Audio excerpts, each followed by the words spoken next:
बिस्मिल्लाहिर्रहमानिर्रहीम। अस्सलाम वालेकुम स्टूडेंट्स, मैं ज़फ़र अली शाह आपका केमिस्ट्री टीचर। स्टूडेंट्स, आज हम एक्सरसाइज को डिस्कस करेंगे। एक्सरसाइज है केमिकल काइनेटिक्स चैप्टर का, विच इज़ चैप्टर नंबर 9। इससे पहले हमने लास्ट लेक्चर में डिस्कशन की थी मल्टीपल चॉइस क्वेश्चंस की और शॉर्ट क्वेश्चंस की। आज की लेक्चर में हम डिस्कशन करेंगे डिस्क्रिप्टिव क्वेश्चन की, या जिसको हम कहते हैं लॉन्ग क्वेश्चंस की, और उसके साथ साथ 3 न्यूमेरिकल्स हैं। स्टूडेंट्स, स्टार्ट ले लेते हैं। क्वेश्चन नंबर फर्स्ट में पूछा गया है हमसे कि फॉलोइंग टर्म्स को डिफाइन करें, जिसमें है टर्म नंबर फर्स्ट या ऑप्शन ए पर rate of reaction, B rate constant, C order of reaction, D rate law और rate equation, E catalyst. Students, अगर आपको याद हो जब चैप्टर की स्टार्ट हमने ली थी तो इन सारे टर्म्स की डिस्कशन वहां पर हो गई थी। जस्ट आप लोगों को यहाँ पर आइडिया दिया जाएगा, किताब उठाएं और पेज नंबर फर्स्ट पर केमिकल काइनेटिक्स चैप्टर में इन टर्म्स को देख लें। वहां पर डिस्कशन में टॉपिक में ये टर्म्स मौजूद हैं। अगर हम रेट ऑफ रिएक्शन की बात करें तो हमारे पास कोई जनरल रिएक्शन है स्टूडेंट्स, जैसे इसकी तरफ आप अगर देखें, जिसमें से रिएक्टेंट ए और बी रिएक्शन करके प्रोडक्ट्स में कन्वर्ट हो रहे हैं। अब इनकी कंसंट्रेशन में with the passage of time, वक्त गुजरने के साथ इनकी कंसंट्रेशन में डिक्रीज आएगा। अब डिक्रीज कितना आएगा एक प्रॉपर इंटरवल में। फर्ज कर लें हम कहते हैं कि 1 मिनट में रिएक्टेंट ए का 0.1 मोल खत्म हुआ है, जो कि प्रोडक्ट में कन्वर्ट हो गया है। अब the change in concentration per unit time is known as rate of that reaction, या इसको हम वेलोसिटी या स्पीड ऑफ रिएक्शन भी कहते हैं कि पर यूनिट टाइम का अगर प्रोडक्ट ज्यादा बन रहा हो rate of reaction is greater, और अगर कम बन रहा हो rate of reaction is slower. ठीक है स्टूडेंट्स, ये रेट ऑफ रिएक्शन की बात थी। अगर इसके साथ अगर स्पेसिफिक एग्जांपल्स हम लिखें स्टूडेंट्स, जंग रस्टिंग ऑफ आयरन, इसका रेट जो है इंतहाई स्लो है। बहुत सारा अरसा लगता है किसी आयरन के टुकड़े को जंग में कंप्लीटली कन्वर्ट होने पर। Iron 3 hydroxide FeOH3। ठीक है students, this is all about the rate of reaction. Rate of reaction को दो टर्म्स में हम एक्सप्लेन कर सकते हैं। In terms of reactants it is the decrease in concentration, and in terms of the products it is the increase in concentration. Product में increase आएगा with the passage of time और reactants में decrease आएगा with the passage of time. जहां पर decrease होगा वहां पर हम नेगेटिव साइन लगाएंगे उसके साथ। ठीक है students, this is all about the rate of a reaction. क्योंकि शॉर्ट लॉन्ग क्वेश्चन है लेकिन टर्म्स हैं, आपने शॉर्ट शॉर्ट आंसर्स लिखने हैं। उसके बाद है कि रेट कांस्टेंट, जिसको हम केमिकल काइनेटिक्स चैप्टर में के से रिप्रेजेंट करते हैं, कैपिटल के से। What is rate constant? ये हमें किस चीज की इंफॉर्मेशन देगा? ये रिलेट करेगा रेट ऑफ अ रिएक्शन और रिएक्टेंट्स की कंसंट्रेशन को। जैसे आप इसको देख सकते हैं students, this is rate, rate is the change in concentration per unit time. Square brackets में आप ए और बी देख सकते हैं। These are the molar concentrations of reactant A and reactant B. इनको हम ऐसे भी कह सकते हैं कि these are the active masses. ये वो मासेस हैं या वो मॉलिक्यूल्स हैं जो प्रोडक्ट में कन्वर्ट होंगे। ठीक है स्टूडेंट्स, तो इन दोनों रिएक्टेंट्स और रेट ऑफ रिएक्शन के दरमियान जो रिलेशन होगा वो हमें रेट कांस्टेंट डिफाइन करेगा, जिसको हम कैसे रिप्रेजेंट करते हैं। थर्ड टर्म जो है स्टूडेंट्स ऑर्डर ऑफ रिएक्शन है। हम कैसे ऑर्डर ऑफ रिएक्शन डिफाइन करेंगे? According to the text book sum of the exponents in rate law. Students, ये हमारे पास रेट लॉ है। Rate is the change in concentration per unit time, K is the rate constant जो relate करेगा molar concentration of reacting substances to the rate of a reaction. अब ये तो exponents यहां पर अगर आप देख सकते हैं, कोएफिशिएंट ए, स्मॉल ए और small B, these are in fact the number of moles of the reactants. ये नंबर ऑफ मोल्स को रिप्रेजेंट करेंगे स्टूडेंट्स। तो ये नंबर ऑफ मोल जब एक्सपोनेंट्स में चले जाएंगे और उनको जब हम ऐड कर लेंगे तो इससे रेट ऑफ रिएक्शन बन जाएगा। लेकिन स्टूडेंट्स अक्सर कंफ्यूजन आ जाती है, नंबर ऑफ मोल 6, 4, 5 उससे ग्रेटर भी हो सकते हैं। उस वक्त अगर हम सपोज एक वैल्यू हम लिखते हैं कि 2 + 3 = 5, फिर तो हमारे पास ये 5th ऑर्डर रिएक्शन हो जाएगा, विच इज नॉट पॉसिबल। तो जो एक्सपोनेंट होगा 1 2 3 हमारे पास according to the text book हमारे पास 1 2 3 की वैल्यूज के लिए पॉसिबल है। तो 1 उस वक्त होगी स्टूडेंट जब हम रिएक्टेंट की कंसंट्रेशन को डबल करेंगे और उसके साथ रेट डबल हो, ठीक है, तो उसको हम फर्स्ट ऑर्डर कहते हैं, तो फिर पावर 1 आएगा। अगर हम कंसंट्रेशन डबल करते हैं और रेट 4 टाइम इंक्रीज हो तो फिर हमारे पास सेकेंड ऑर्डर रिएक्शन होगा, और कंसंट्रेशन डबल करने से अगर 6 टाइम इंक्रीज आए तो फिर हम कहते हैं कि that is the third order reaction. तो simply first second third order जो भी हो, लेकिन उनके एक्सपोनेंट्स को जब हम ऐड करते हैं तो उससे हमारे पास ऑर्डर ऑफ रिएक्शन आएगा, ठीक है स्टूडेंट्स। और आखिरी टर्म जो है that is second last term जो है that is rate law and rate equation. Students this is rate law आपके सामने है, जो कि एक्सप्लेनेशन देगा हमें किस चीज के लिहाज से, स्पीड ऑफ अ रिएक्शन से, कि how speed of a reaction is dependent on the concentration of A and B, ठीक है। इस तकरीबन ये सारे टर्म्स आपस में एक दूसरे से रिलेटेड है। और सबसे आखिर में बताया गया है कि डिफाइन करें व्हाट इज कैटलिस्ट। ये तो स्कूल लेवल की पर आपने सीखा था कि कैटलिस्ट्स वो सब्सटेंसेस हैं जो किसी केमिकल रिएक्शन को स्पीड अप करेंगे, और at the end of the reaction जैसे स्टार्ट में कैटलिस्ट ने हिस्सा लिया था, at the end of the reaction भी वैसा होगा। इट मींस कि ये रिएक्शन में चेंज नहीं होगा। नेक्स्ट जो क्वेश्चन है स्टूडेंट्स, आपसे पूछा गया है कि एक्टिवेशन एनर्जी को डिफाइन करें, व्हाट इज एक्टिवेशन एनर्जी, और फिर ये पूछा गया है कि what is the role of activation energy. तो एक्टिवेशन एनर्जी आपको पता है कि जब रिएक्टेंट्स आपस में कोलिजन कर लेते हैं, कोलिजन से वो हायर स्टेट में चले जाते हैं, हायर स्टेट को हम ट्रांजिशन स्टेट कहते हैं। ट्रांजिशन स्टेट तक पहुंचने के लिए एक स्पेसिफिक अमाउंट ऑफ एनर्जी चाहिए स्टूडेंट। अब अगर वो स्पेसिफिक अमाउंट ऑफ एनर्जी ना हो तो रिएक्टेंट्स प्रोडक्ट्स में कन्वर्ट नहीं होंगे, and that specific amount of energy is known as activation energy. जैसे किताब में बुक में इंट्रोडक्शन में ये बात की गई है कि अगर हम कैंडल को ऑक्सीजन के साथ इनफिनिट टाइम के लिए, लामहदूद टाइम के लिए अगर हम उसको कांटेक्ट में लेकर आए तो वो प्रोडक्ट्स में कन्वर्ट नहीं होंगे। क्यों नहीं होंगे? ऑक्सीजन भी मौजूद है, कैंडल भी मौजूद है, आग क्यों नहीं जलती? इसलिए स्टूडेंट्स क्योंकि उन दोनों रिएक्टेंट्स के पास एक प्रॉपर अमाउंट ऑफ एनर्जी नहीं है कन्वर्शन के लिए इनटू द प्रोडक्ट्स। तो वो एनर्जी हम जब माचिस की तीली जलाते हैं तो वो एनर्जी हम प्रोवाइड करते हैं, जिसको हम एक्टिवेशन एनर्जी कहते हैं। तो एक्टिवेशन एनर्जी का रोल ये है कि it will convert the product reactants into the products. ठीक है students, this is all about, क्योंकि ब्रीफ डिस्क्रिप्शन है, जस्ट आइडिया आपको दिया जा रहा है, बाकी लेक्चर आपने सुना होगा, किताब में ये टॉपिक स्टडी किया होगा, तो इंशाल्लाह आपको ये टर्म्स जो होंगे ये क्लियर होंगे।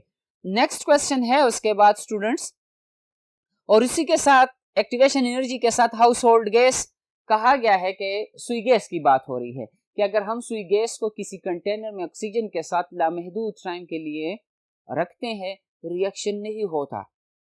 क्यों नहीं होगा? वो तो आपस में कोलिजन कर जाते हैं, लेकिन एक्टिवेशन एनर्जी उनमें नहीं होगी। जैसे हम तीली जलाते हैं, आग जलना शुरू हो जाती है।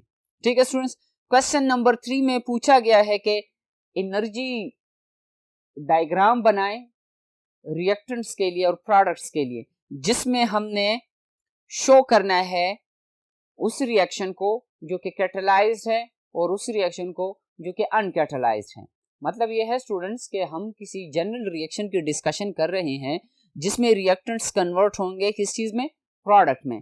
अब ये हमारे पास वो एनर्जी प्रोफाइल है, डायग्राम है, जिसमें वाई एक्सिस पर एनर्जी को हमने शो किया है और नॉर्मली एक्स एक्सिस पर टाइम, वो टाइम इंटरवल शो होता है।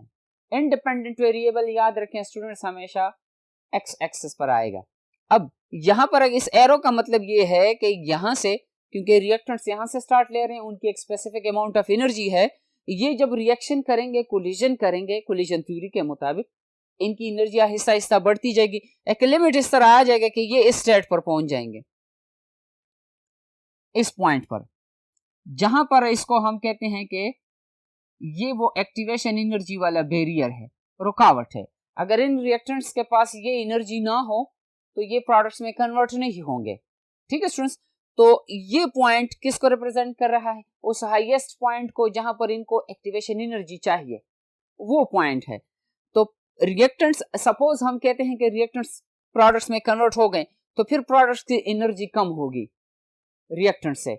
सपोज हमारे पास हाउस होल्ड गैस है CH4, मीथेन गैस और ऑक्सीजन, ये दोनों आपस में रिएक्शन करने के लिए, प्रोडक्ट में कन्वर्ट होने के लिए एक स्टेट पर पहुंचेंगे। उस स्टेट पर इनके पास एक स्पेसिफिक अमाउंट ऑफ एनर्जी होगी जिसको हम एक्टिवेशन एनर्जी कहते हैं। ठीक है सुन, जैसे ये है कि कोई अमीर आदमी होगा तब वो अपने लिए गाड़ी खरीद सकता है, गरीब तो नहीं खरीद सकता क्योंकि उसके पास वो एक्टिवेशन एनर्जी नहीं है, वो पैसे नहीं है। तो यहाँ पर जो पैसे हैं अगर इन रिएक्टेंट्स के पास हो तो ये प्रोडक्ट्स में कन्वर्ट हो जाएंगे, अदरवाइज ये प्रोडक्ट में कन्वर्ट नहीं होंगे। अब ये नीचे वाला लाइन अगर आप चेक करें, ये वाली लाइन, तो इसमें एक्टिवेशन एनर्जी के लिए बैरियर जो है, वो जो रुकावट है वो कम है। क्यों? क्योंकि ये रिएक्शन जो है ये कैटलाइज्ड रिएक्शन है हमारे पास। ठीक है स्टूडेंट्स, तो कैटलिस्ट का क्या काम है? It lowers the activation energy, जिससे रेट ऑफ रिएक्शन या स्पीड ऑफ रिएक्शन या वेलोसिटी ऑफ रिएक्शन जो होगा वो इंक्रीज होगा, पर यूनिट टाइम प्रोडक्ट फॉर्मेशन ज्यादा होगी। चैप्टर में डिटेल है स्टूडेंट्स, ठीक है। आप जब एक्टिवेशन एनर्जी का टॉपिक सीखेंगे तो उसके साथ साथ इस डायग्राम की भी वजाहत हो जाएगी आपको। What about question number 4? आइए बोर्ड नंबर 2 पे देखते हैं स्टूडेंट्स। क्वेश्चन नंबर 4 में पूछा गया है कि concentration and rate of reaction का आपस में रिलेशन डिफाइन करें कि how rate of reaction is dependent on the concentration of reactant. तो स्टूडेंट्स, अगर हमारे पास कोई रिएक्शन हो रहा है गैस फेज में या लिक्विड फेज में, अगर रिएक्टेंट्स सेम फेज में हो होमोजीनियस, अगर डिफरेंट फेजेस में हो हेट्रोजीनियस। हम गैसेस की बात करेंगे। गैस के मॉलिक्यूल्स को जब हम आपस में मिक्स करते हैं तो अकॉर्डिंग टू कोलिजन थ्योरी सबसे फर्स्ट कंडीशन उनके लिए है कि दे मस्ट कोलाइड। कोलिजन हो गई, उसके बाद हम कहते हैं कि they must have an appropriate amount of energy, activation energy, वो भी आ गई। थर्ड कंडीशन ये है कि they must be properly oriented. अब अगर प्रॉपर ओरिएंटेशन ना हो there will be no product formation. ठीक है स्टूडेंट्स, ये कोलिजन थ्योरी से थोड़ा बहुत मैंने आपको बैकग्राउंड दे दिया। अब यहाँ पर कंसंट्रेशन का इफेक्ट क्या है?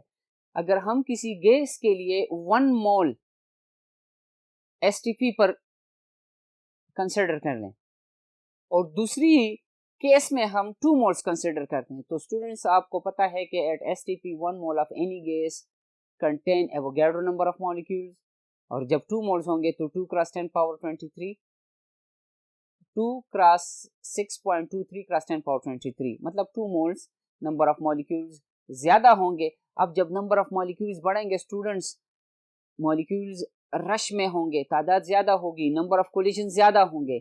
नंबर ऑफ कोलिजन ज्यादा होंगे, ज्यादा चांसेस होंगे कि मॉलिक्यूल्स एक्टिवेशन एनर्जी गेन करे, और ज्यादा चांसेस ये होंगे कि प्रोडक्ट फॉर्मेशन हो। ठीक है स्टूडेंट्स, तो रेट ऑफ रिएक्शन उस वक्त ज्यादा होगा जब हमारे पास कंसंट्रेशन ज्यादा हो। अगर हम लेस कंसंट्रेटेड रिएक्टेंट्स यूज करेंगे तो फिर rate of the formation of the product will be lesser. ठीक है स्टूडेंट्स, और आपकी किताब में इस टॉपिक से जो एग्जाम्पल दिया गया है हमें, अगर हम किसी लकड़ी को जलाएंगे, वुड के किसी टुकड़े को जलाएंगे, अगर हम उसको प्योर ऑक्सीजन में जलाते हैं, प्योर ऑक्सीजन मींस 100% ऑक्सीजन, ठीक है, और एयर में आपको पता है it depends on the locality 20% oxygen है। अब अगर हम 100% ऑक्सीजन में लकड़ी को जलाएंगे तो लकड़ी जो है कार्बन डाइऑक्साइड में कन्वर्ट होने की जो स्पीड है या जो रेट है वो ज्यादा होगा। ठीक है, क्यों? क्योंकि ऑक्सीजन 100% प्योरिटी में मौजूद है, और अगर हम एयर में उसको जलाएंगे तो उस वक्त फिर हमारे पास rate of formation of carbon dioxide will be lower. क्यों? क्योंकि ऑक्सीजन की कंसंट्रेशन कम है, नंबर ऑफ मॉलिक्यूल्स कम है स्टूडेंट्स। नेक्स्ट क्वेश्चन में पूछा गया है कि कोलिजन थ्योरी के बारे में बताएं कि व्हाट इज कोलिजन थ्योरी, और इसमें ये कहा गया है कि अकॉर्डिंग टू कोलिजन थ्योरी हर एक कोलिजन जो है ये प्रोडक्ट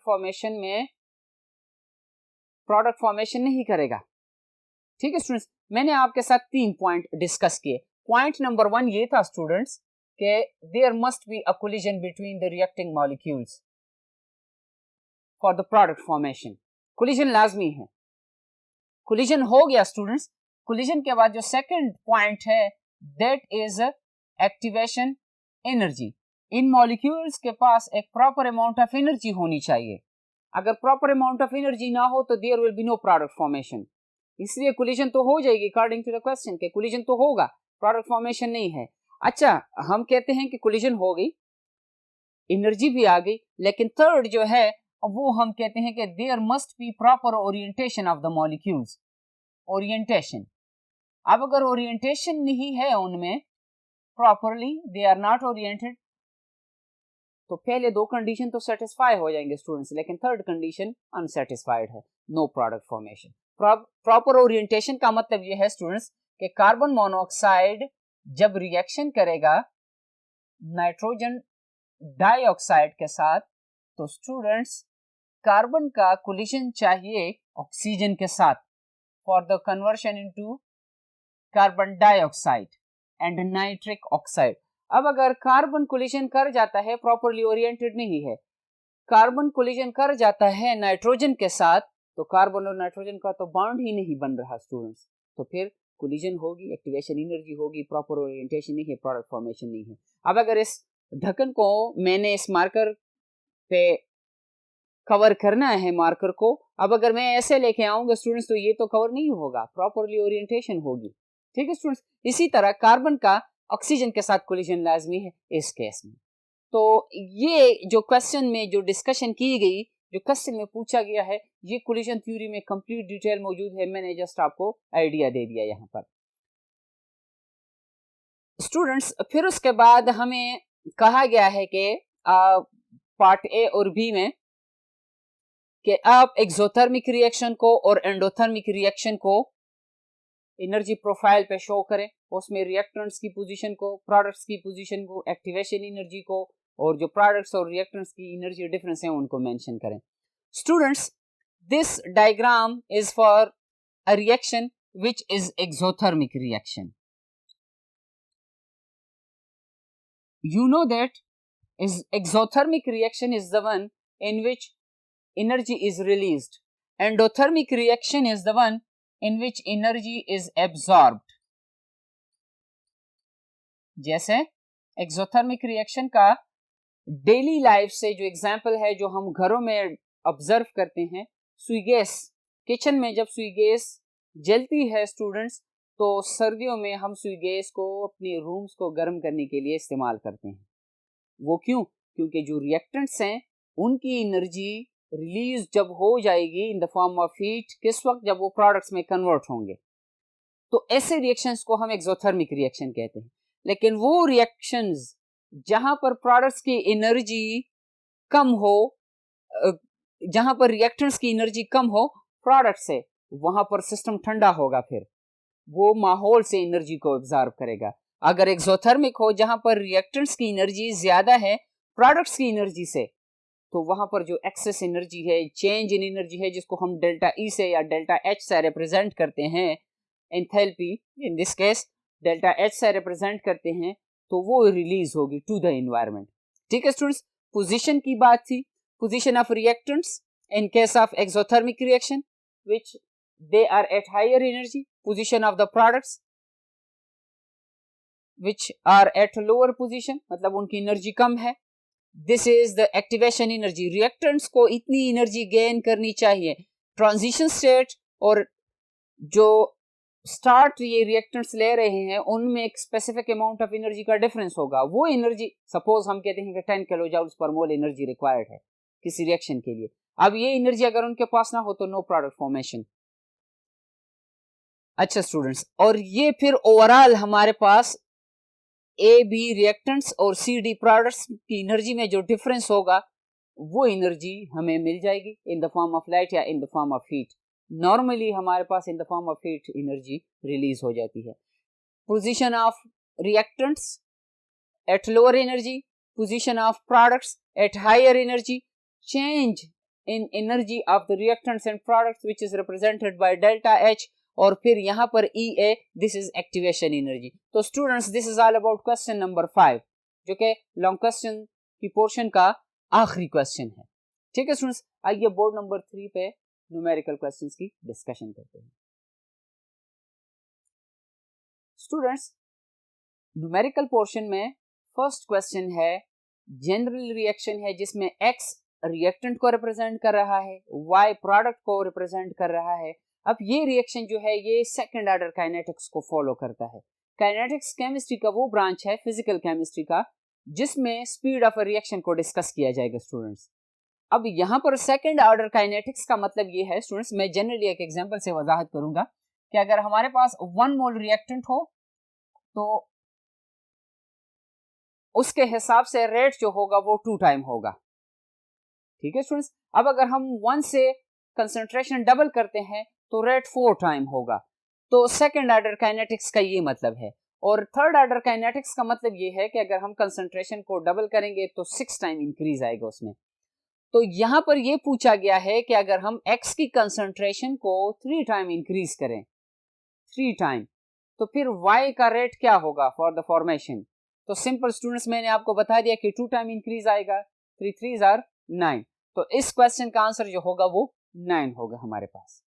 क्वेश्चन नंबर 2 में है कि स्टूडेंट्स रिएक्शन है जनरल जिसमें रिएक्टेंट ए कन्वर्ट हो रहा है प्रोडक्ट में, फर्स्ट ऑर्डर काइनेटिक्स को फॉलो करेगा, कंसंट्रेशन डबल करने से रेट डबल होगा। Rate of the reaction is 0.008 moles per second. Reactant A की कंसंट्रेशन है 0.002। हमसे पूछा गया है कि रेट कांस्टेंट कैलकुलेट करें। इक्वेशन है इस रिएक्शन के लिए जिसमें हम इस रिएक्शन के लिए रेट लॉ लिखते हैं कि रेट इज इक्वल टू के, रेट कांस्टेंट है, multiplied by the molar concentration of reactant A power 1। First का ऑर्डर काइनेटिक्स को फॉलो कर रहे इसलिए पावर 1 लिखा गया है।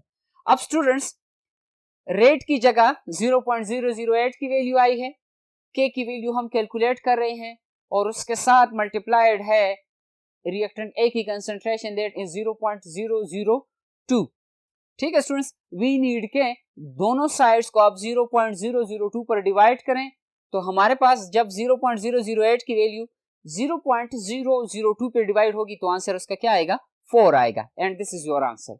और आखिरी क्वेश्चन जो है दैट इज डाइनाइट्रोजन पेंटाऑक्साइड है, उसकी डीकंपोजिशन की बात की गई है कि decomposition rate of dinitrogen pentoxide is 4.2 cross 10 power -7 moles per second. ठीक है स्टूडेंट्स, इतने मोल्स पर सेकंड में डाइनाइट्रोजन पेंटाऑक्साइड के कन्वर्ट होंगे प्रोडक्ट्स में। अब हमसे पूछा गया है कि NO2 का फॉर्मेशन रेट कैलकुलेट करें और रेट ऑफ ऑक्सीजन फॉर्मेशन। ठीक है स्टूडेंट्स, केमिकल इक्वेशन को जरा गौर से आप ऑब्जर्व करें तो 2 मोल्स ऑफ डाइनाइट्रोजन पेंटाऑक्साइड हमें 4 मोल्स ऑफ NO2 दे रहा है। 2 मोल्स से 4 मोल्स स्टूडेंट्स, मतलब ये है कि अगर हम इस रेशो को सिंप्लीफाई करें 1:2,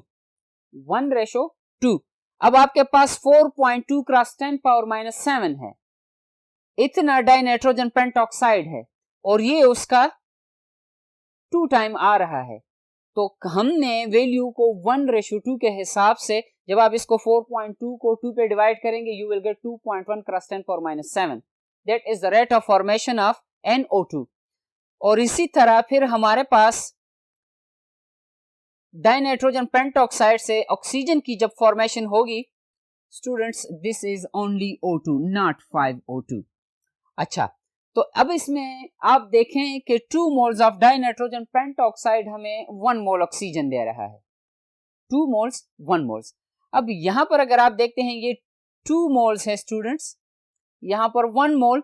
अब this is the concentration of dinitrogen pentoxide, इसको जब हम 2 से मल्टीप्लाई कर लेंगे तो हमारे पास 8.4 का आंसर आएगा students, cross 10 power -7 which is the rate of formation of oxygen. Students आज की लेक्चर में हमने डिस्क्रिप्टिव क्वेश्चंस, लॉन्ग क्वेश्चंस की डिस्कशन की और उसके साथ हमने न्यूमेरिकल्स जो कि टेक्निकल थे, आसान थे लेकिन टेक्निकल थे, ये आपने खुद कैलकुलेट करने हैं। मैंने आपको आइडिया दे दिया, try to calculate these questions. इंशाल्लाह जब नेक्स्ट लेक्चर में हाजिर होंगे एक नए टॉपिक के साथ हाजिर होंगे, तब तक के लिए अल्लाह हाफिज।